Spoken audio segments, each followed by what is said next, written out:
ඒතර මේ පාදයේ සමාන ලබ්ධනක සමීකරණයක් ඔයාලට දීලා තියෙන්නේ. ඒතර මේ වගේ එකක් විසඳන්නේ කොහොමද? ඊටාම සරලව කරගන්න පුළුවන්. ඔයාලට කරන්න තියෙන්නේ සමාන ලකුණින් වම් පැත්තේ තනි ලබ්ධනකයක් හදාගන්න. සමාන ලකුණින් දකුණු පැත්තේ තනි ලබ්ධනකයක් හදාගන්න. දැන් මේක නම් ඔයාලට ලේසි හේතුව මේකේ වම් පැත්තේ තමයි ලබ්ධනක දෙකක් තියෙන්නේ.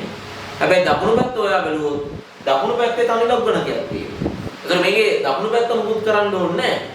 වම් පැත්ත අපිට පුළුවන් ලඝු ගණක දෙක තනි ලඝු ගණකයක් බවට පත් කරන්න. කොහොමද? ඔයා ලඝු කියලා ලියලා පාදේ ලියන්න. මේ දෙන්නම ගන්න. x ධන දෙක. ඒකේ වරහණත් එක්කම ගන්න.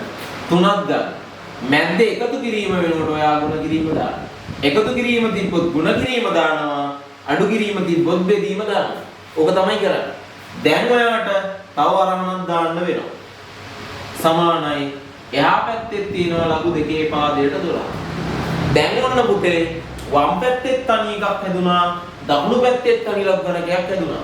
එතකොට ඔයාලට පුළුවන් ලඝු වලට ලඝු කපලා දාන්න.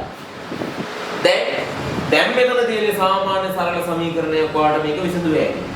මේ x ධන දෙක 3ෙන් ගුණ වෙනවා. x 3ෙන් ගුණුනහම 3x. ධන දෙක 3ෙන් ගුණුනහම ධන 6යි. සමානයි එහා පැත්තේ තියෙනවා 12. ඔන්න දැන් තියෙන සරල සමීකරණයක්. ඉතින් මේක විසඳ ගන්න පුළුවන් අපිට. අපි මේ ධන 6 එහා පැත්තට දානවා. එතකොට 3x සමානයි 12.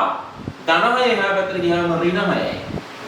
3x සමානයි 12න් 6ක් ගියාම 6යි. ගුණ කිරීම මේ 3x කියන්නේ 3 ගුණ කිරීම. එහෙනම් ගුණ කිරීම 3 එහා පැත්තට දානවා. එතකොට x සමානයි 6 බෙදීම 3. 6 3ෙන් බෙදුවාම 2යි.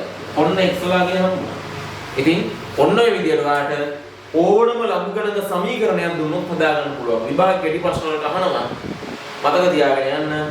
ඕනම කෙටි ප්‍රශ්නයක් ඇහුවොත් මේ විදිහට තනි ලඝු ගණක බවට පත් කරලා ලඝුවට ලඝු කපලා දාලා ඔයාලට මේක විසඳන්න පුළුවන්. දැන් නම් ලේසියි අමාරු නෑ. ඒ නිසා අපිත් එක්ක එකතු වෙන්න කියලා ආරාධනා කරනවා ඔයාලට.